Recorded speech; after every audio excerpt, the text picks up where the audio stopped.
what I want to talk about is something today is what I wish somebody would have talked to me and my wife about several years ago.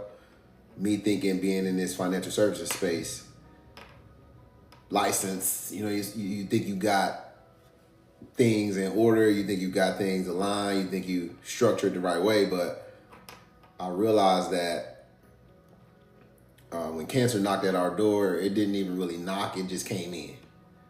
It didn't ask to come in, it didn't pay no rent, it didn't,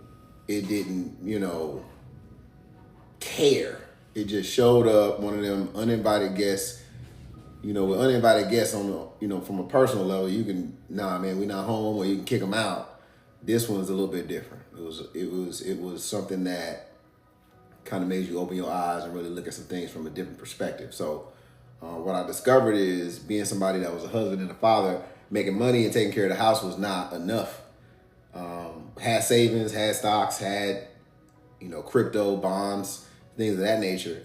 But it wasn't until my wife hit me with that GoFundMe that I realized that none of that stuff really mattered, because all of it got exhausted. Almost about 2 years into her journey, this fight, she needed to increase her supply. And what was frustrating for me was I look back at what we did have and what we did build, and the money was there to really solidify a financial foundation. It was really there to put some things in place so that we could have buffered and weathered this storm a little bit different. But I was uneducated. I didn't have clarity. I didn't have the knowledge. I didn't have anything that I have now. So I had to tell her when she hit me with that GoFundMe. I was like, okay, baby, let me get up the money. Give me a couple days. I got you. But when you facing and fighting something like that, time is of the essence in the sense. So the GoFundMe was something that we had to get after right away. And this was about 2 years into it for her. So first 2 years financially, everything was fine. Whatever she needed, she got. Whatever she asked for, we did. Whatever she wanted to try, whatever holistic doctor we needed to go visit, whatever part of the country she wanted to go in, and she wasn't really talking about going overseas and nothing like that.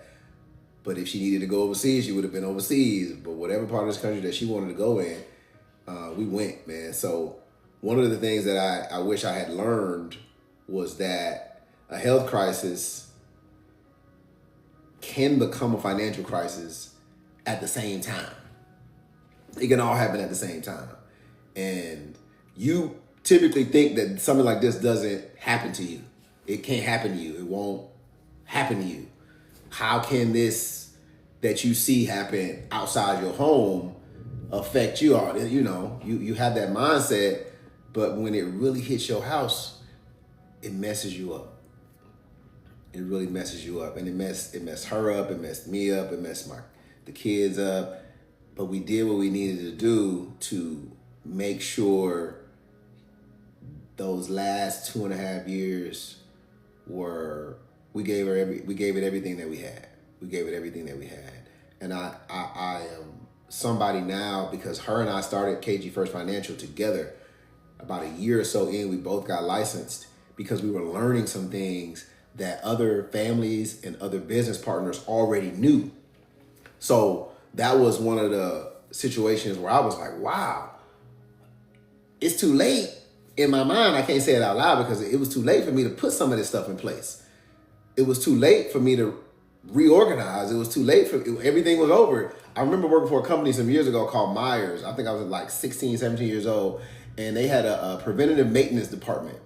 And that preventative maintenance department was so on time with making sure something was stopped before it even happened. And that came back to my memory. I was like, oh my gosh, preventative maintenance is really you just being a good steward. You just being a good steward over what God has given you to prepare for what may come. Because what I learned from wealthy individuals is this one thing. They build what's called a financial foundation, right? Their financial foundation helps them to weather whatever financial storm comes. So if it's the storm of illness, they got money over here. If it's a storm of housing, if it's a storm of business slowing down, whatever storm it is, when you have a foundation and it's solid, it's not on shaky ground. It's like the word. I was reading that with my son today in Matthew 7. But when you have a solid foundation, it don't matter what comes at your way. It don't matter what they throw. It don't matter what situation pops up. Because what I realize is if you're not properly found, if your foundation is not strong, what it does and what I saw it start to do with our family is it took away from me being dad. It took away from me being husband. It took away from me being brother, because now I'm worried about money. I'm worried about money now. I'm worried about my wife now. So even a year or so into her fight, when I used to go out and, perform and do what I needed to do, because my wife was literally the house of everything. She took care of everything, homeschool our kids. She was administrator. She handled paperwork. She did everything, man. She did everything for this house. And her slowing down, I saw after about a year, because now I'm having to take some time off. I'm having to take this day. I couldn't go to work. I had to take now 2 days. I couldn't go in. Now I got to take, a week off. And then it got to a point to where she couldn't move the way she wanted to move. So her ability to, what they call it, daily living activities, the activity of daily living, I think it's ADL, activity of daily living, that started to really diminish. And I'm watching this diminish. And I'm looking at this person who is just everything to me slowly go in a direction where now I'm valuing life on a whole nother level. I'm valuing life on a whole other level because I'm looking at somebody that I love change and fight, and nothing that we were doing was working, and nothing that we were doing was helping. And what broke the camel's back was when we went to the holistic doctor the last time, and this man looked at my face, my wife sitting there. He said it to her, but it's like he was saying it to me. He said, I don't think I can help you. There's nothing that I'm providing for you is working. And I don't want to keep taking your money. All I really could do was sit back in my chair, shake my head, and the emotions and the thoughts, I had to be strong for her. But I couldn't imagine what that felt like for her. So part of the reason why I want to do this live, I'm gonna pull this desk up a little bit. I'm gonna show y'all something. Under this license, there is something called living benefits, right?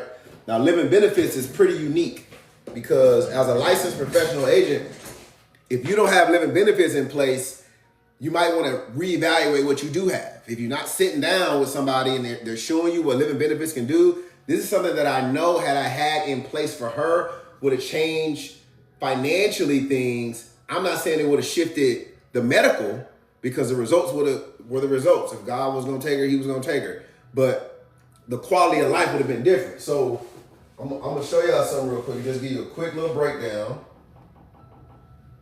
When you look at living benefits, I hope y'all can see this. This is a key factor. This is one of the financial foundations that one of my wealthy colleagues was teaching me about. He was like, you have 3 phases or 3 riders of this umbrella, which the umbrella is living benefits. So under that umbrella, you got 3 facets. You got a critical facet. So this covers stuff like heart attack, stroke, ALS. If any one of these things based on what you do have happen to you, it actually puts you in a position to engage into that rider. So now watch this. Let's say you got a policy and that policy is doing as a benefit, I don't know, $500,000. It's a $500,000 policy, right? Living benefits allow for, if this critical diagnosis happens to your mother, father, sister, brother, daughter, whoever it is, son, whoever it is, living benefits, now you can access a portion percentage, a lump sum, or 100% of it. if any one of these happen under the critical umbrella. Then you got a second phase. That second phase is called chronic. Now, chronic is what most of us take for granted. It's what the ability to, move and have you know what I'm saying, bathe and eat and feed yourself and just live, right? If any one of these things happen chronically, percentage, lump sum, or even 100% can be drafted to you. That's living benefits under the chronic umbrella. Then you have obviously the last one, which is, I don't know if you can see it, it's kind of small, but that's terminal. This is what we want to avoid in the sense of if your policy, if your coverage only gives you terminal, the doctor has said 12 to 24 months, you might be leaving here. Why are we only structured for terminal, right? Not saying again that the medical would have changed, but the quality of life could have changed. Me engaging a policy like that while she was here puts me in a position to get a tutor, puts our children in homeschool, puts me in a position to have a chef, puts me in a position to bring a family member in and pay them to take care of the home while my wife and I sat down and planned out whatever it is that we were gonna do, wherever she wanted to go. The emotional aspect of thinking about money goes away. It's out of here now, right? So what I understand about the wealthy is they put these parameters in place. These are like the airbags of your car. No matter what direction you get hit, that airbag pops up and you don't feel the impact to the fullest. I'm not saying you're not going to feel the impact, but it doesn't do as much damage, right? Your focus can stay where it needs to stay, right? So make sure, and I'm not saying that this particular policy is for everybody, right? What I love about the shift in the industry that they did is even now, term has living benefits. So the only thing that I would encourage you guys to do is check what you have, go over it, right? One of the things that's important is you got to evaluate. Now I'm trying to find it here because I wrote some stuff down. You gotta evaluate whether or not you have living benefits, if they cover critical, if they cover chronic, and if they cover terminal, and then how much? What percentage? What can you access? Right? See, these policies, a lot of people talk about the infinite and family banking structure of it. Yeah, that's great. All that is great. It does that too. All that's great. That's just a bonus. That would have been just a bonus of having something like this in place, right? But I'm talking about living. When something happens, your money is supposed to, you work for your money, right? Why isn't your money working for you? In whatever area of life, right? No matter what door opens or closes, you're supposed to be able to have the resources to be able to take care of what you need. So check your policies. We do free evaluations. DM me, comment family, and I'll send you some scenarios. I'll send you a strategy that I've recently done for a business owner that I worked with in Texas. Everybody's situation is going to be different, right? But you got to make sure you got stuff in place. You got to make sure you're taking care of the what if. If it don't happen, great. But then what if it do? So check that. Also, find out what happens to the benefit if you do access it. Because it's not free money, right? Don't think of living benefits as free money, right? It does take away from the death benefit. Right? So if you got a $500,000 policy, it's going to eat away at that. But I would much rather it eat away at that while she's here than for me to only benefit when she's gone. We did a lot of traveling those last 2 years. We had a lot of fun. And at the end of the day, the Lord took her, which I got to live with that. Right? She was his daughter before she was my wife.